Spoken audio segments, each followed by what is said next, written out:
Book 5, Psalm 107. Give thanks to the Lord, for he is good.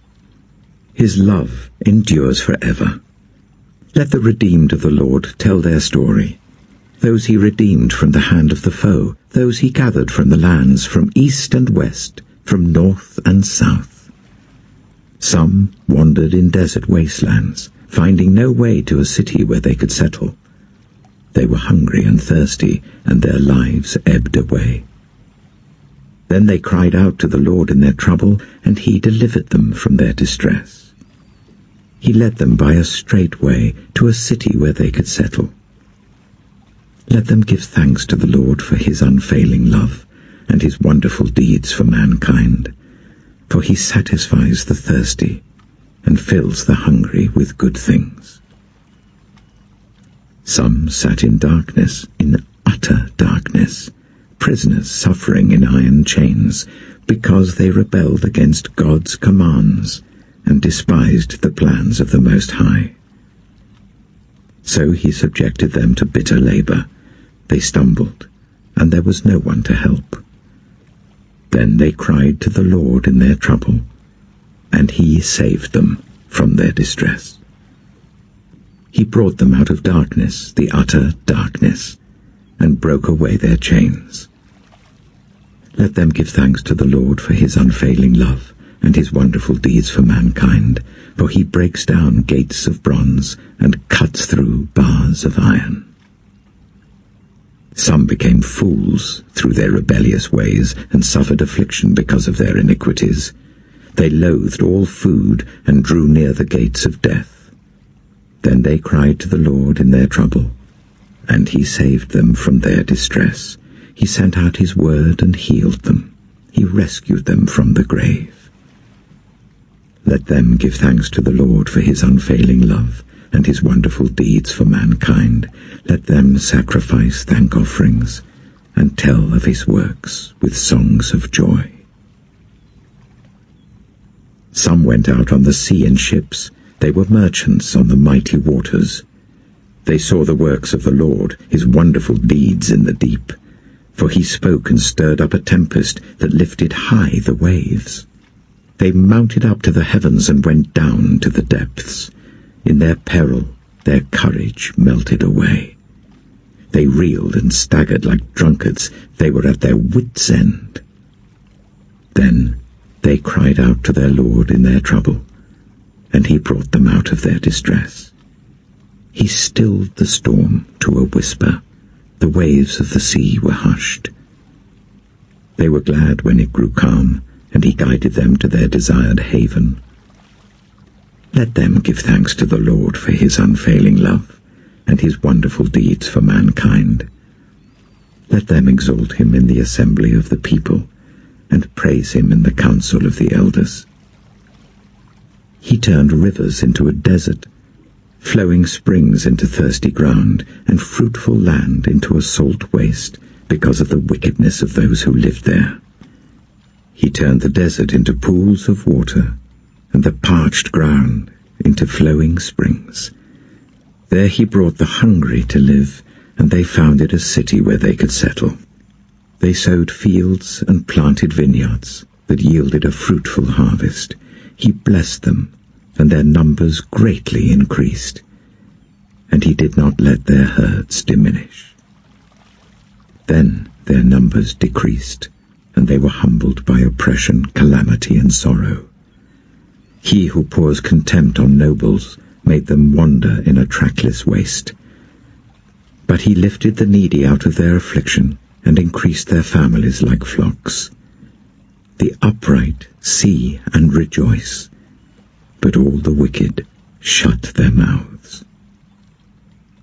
Let the one who is wise heed these things, and ponder the loving deeds of the Lord. Proverbs chapter 9. Wisdom has built her house. She has set up its 7 pillars. She has prepared her meat and mixed her wine. She has also set her table. She has sent out her servants, and she calls from the highest point of the city.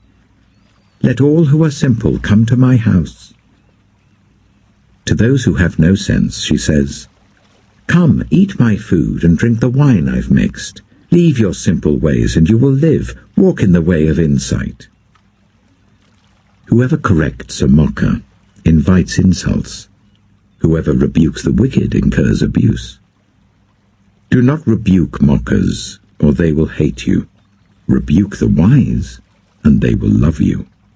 Instruct the wise, and they will be wiser still. Teach the righteous, and they will add to their learning. The fear of the Lord is the beginning of wisdom, and knowledge of the Holy One is understanding. For through wisdom your days will be many, and years will be added to your life. If you are wise, your wisdom will reward you. If you are a mocker, you alone will suffer. Folly is an unruly woman. She is simple and knows nothing. She sits at the door of her house, on a seat at the highest point of the city, calling out to those who pass by, who go straight on their way. Let all who are simple come to my house. To those who have no sense, she says, Stolen water is sweet. Food eaten in secret is delicious. But little do they know that the dead are there, that her guests are deep in the realm of the dead. John chapter 11.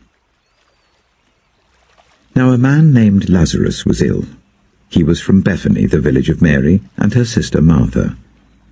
This Mary, whose brother Lazarus now lay ill, was the same one who poured perfume on the Lord and wiped his feet with her hair. So the sisters sent word to Jesus, Lord, the one you love is ill. When he heard this, Jesus said, This illness will not end in death. No, it is for God's glory, so that God's Son may be glorified through it. Now Jesus loved Martha and her sister and Lazarus. So when he heard that Lazarus was ill, he stayed where he was for 2 more days, and then he said to his disciples, Let us go back to Judea. But Rabbi, they said, a short while ago the Jews there tried to stone you, and yet you're going back? Jesus answered, Are there not 12 hours of daylight? Anyone who walks in the daytime will not stumble, for they see by this world's light. It is when a person walks at night that they stumble, for they have no light. After he had said this, he went on to tell them, Our friend Lazarus has fallen asleep, but I'm going there to wake him up. His disciples replied, Lord, if he sleeps, he'll get better. Jesus had been speaking of his death, but his disciples thought he meant natural sleep. So then he told them plainly, Lazarus is dead, and for your sake I'm glad I was not there, so that you may believe.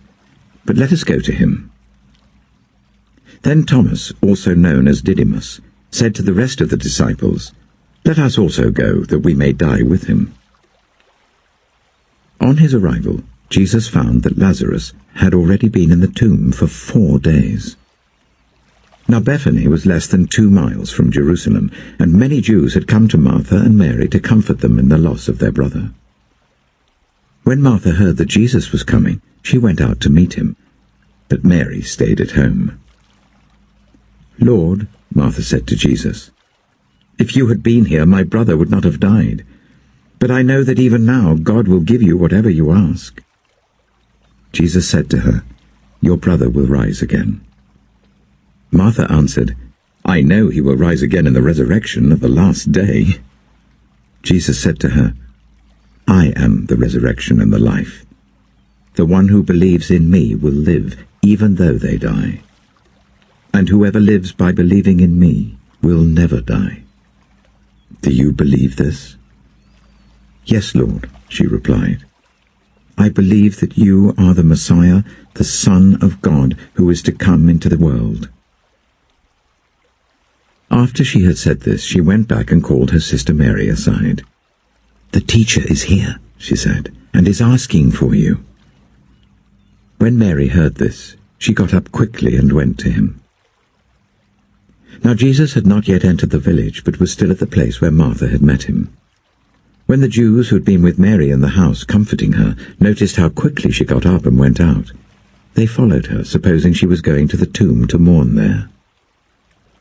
When Mary reached the place where Jesus was and saw him, she fell at his feet and said, "Lord, if you had been here, my brother would not have died."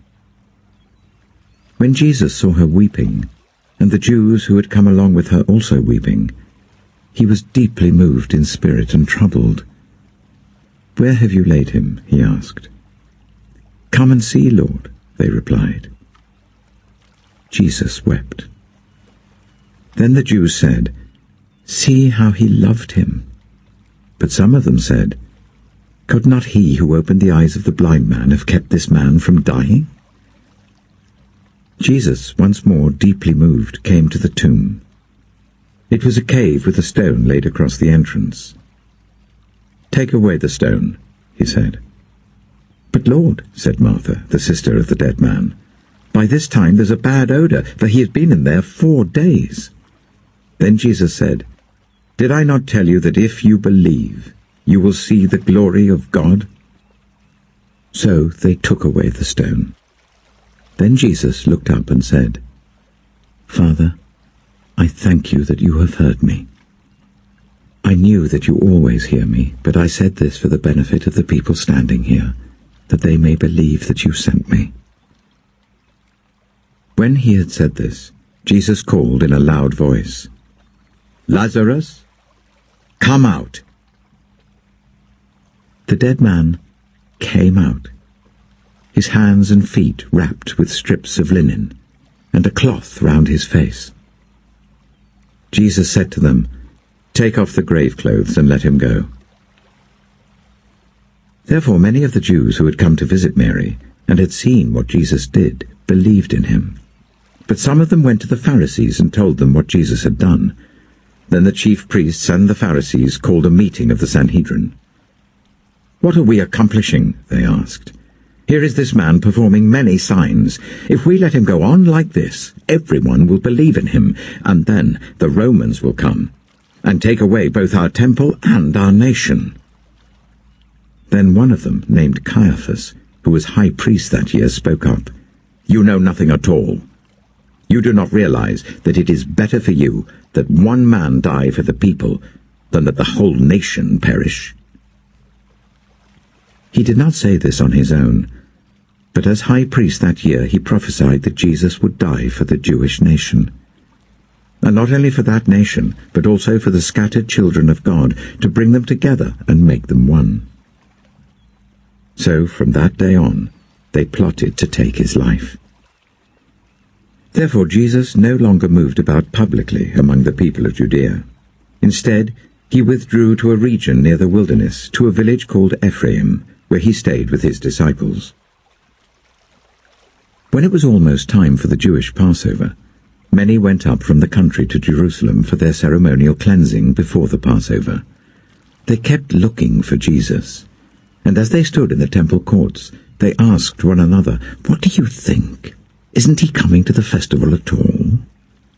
But the chief priests and the Pharisees had given orders that anyone who found out where Jesus was should report it, so that they might arrest him.